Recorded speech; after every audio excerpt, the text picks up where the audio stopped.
Alright guys, another vlog, another hotel, another room. Okay, so simulan natin dito sa introduction ng room ko. Ang tawag nila dito ay deluxe room dito sa Seda Central Block. Nasa IT Park to ng Cebu. Ayan. And since dito na ako sa pintuan, simulan ko na dito, no? Anyway, simulan natin dito sa closet nila. Meron mga laundry bag dyan. Nagamit ko na. So, by default, meron dalawa dyan.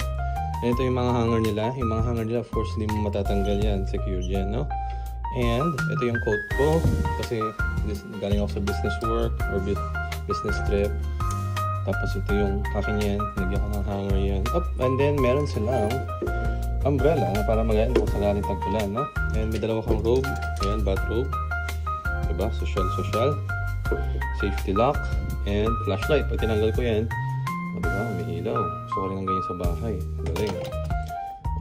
Box. Electric box siguro. Fire extinguisher. Shoe box. Sapatos ko yan. Refrigerator. And by the way, wala itong freezer. So, chiller lang to. Yan. And then ito, actually nilagay ko lang yan dito. Pero nandun yan sa table ko. Mga welcome notes and of course yung mga food. Yan. So, balik ko na yan.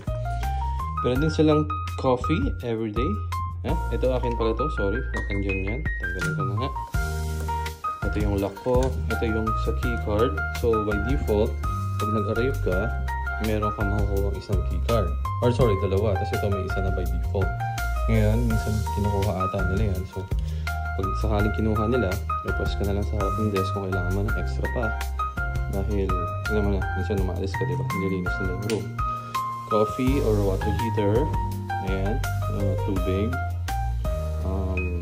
Kung una akong dumating dito, isa lang yan. Medyo nakabitin. Pero buti naman, ginawa na nilang dalawa, no? Alright, before we go to the bedroom, let's go to the CR. Medyo compact design yung CR dito.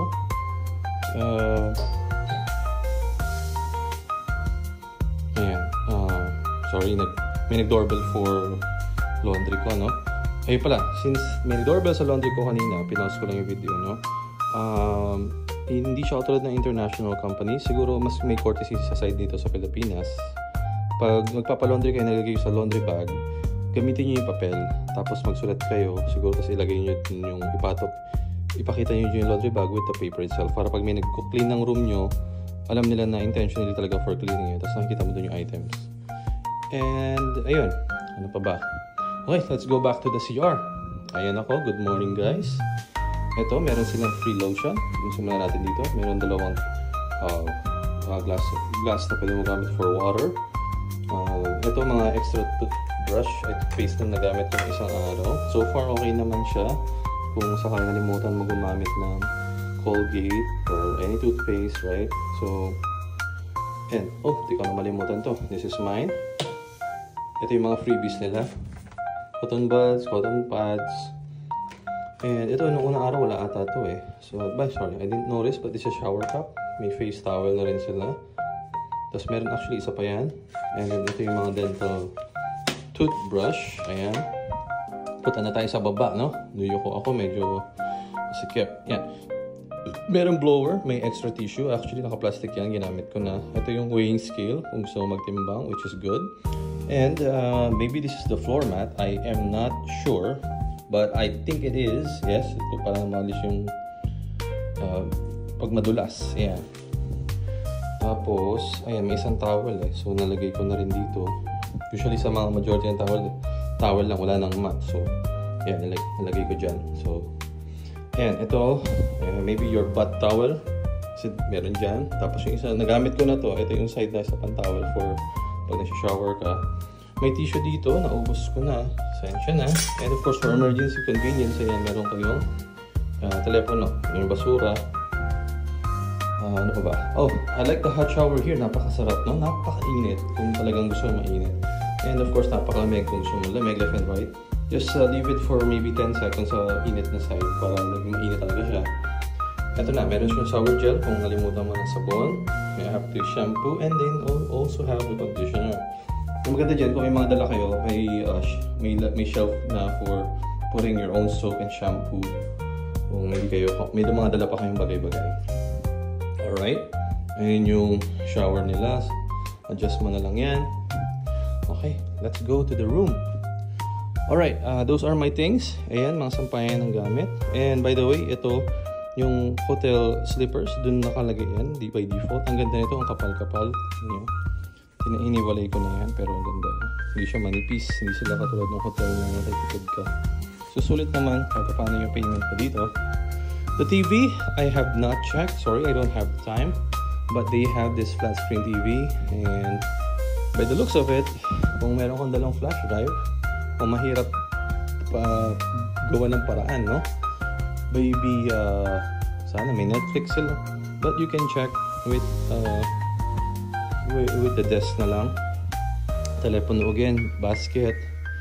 And ito yung mga other details ng food nila. Ayan, buffet. Diba? Massage, pool bar. By the way, I didn't have any chance to review the pool tsaka bar. Pero tinignan ko, dumaan ako kagabi. Ang ganda. So kung may special someone ka, go ahead, bring her here, bring him here. And ma-enjoy nyo itong lugar na to. Ito, ganda nitong ilaw na to. May 3 level ata ito if I remember correctly. And it doesn't seem to be turning on. I am not sure why. Dahil ba may sensor siya for umaga? Strange. It's not working. Pero paggabi, maganda yan. Ano pa ba yung chair niya? Ito yung view. Yung view ko sa 11:05 for this trip. Ayan, mall yan. Yan pala yung Ayala Mall sa baba. Convenient, connected. And may workout doon. Mga office na ata yan. Tapos may smoking area dun banda. So kailangan mo mag-smoke. Yun na rin yung connecting path ng mall sa hotel. Yan. Okay. So ito yung magandang couch. O diba? Kung meron ko visitor, pwede mo pahigain dyan. Patulogin mo muna saglit. Merong libro doon na ads. Tapos ito. Another message. Let's see. Natural resource. Alright. Good. Para maging environmentally friendly ka. Yan yung bed ko. Masarap matulog dyan. My first night, medyo nakaramdam ako ng kate. I'm not sure because nag-dry ba dahil sa aircon. But all good naman kagabi sa last night ko dito. Ito yung aircon. Maraming restriction which is good kung anong talaga ayaw nila ipagalaw. Magiging kasing lamig dyan is for 18 degrees. Kung talaga masarap matulog ng ganun. Eksperimentuhan mo. I would suggest. So, magpa-dry ng tubig. Ayan, may dry mode sila and so on. It's good. Ayan, may charger ako doon. Dito ako na-charge. Ito yung phone. Ito yung remote. And another paper kung kailangan mo magsulat. And may drawers din sa baba. Alright? Okay, so, you know what? Thank you again, travelers, for watching my video. As always, don't forget to subscribe and share it to your family or friends kung may plano kayong maghanap ng hotel na maganda around dito sa Cebu City. And napakaganda ng part ng hotel na to kasi malapit dito yung Sugbo. It's a food park. And again, the convenience of having a mall downstairs, very convenient. Very good, very good. Alright, thank you. And until next time, mag-comment ka kung may question ka. And I'll see you again next time. Alright, goodbye.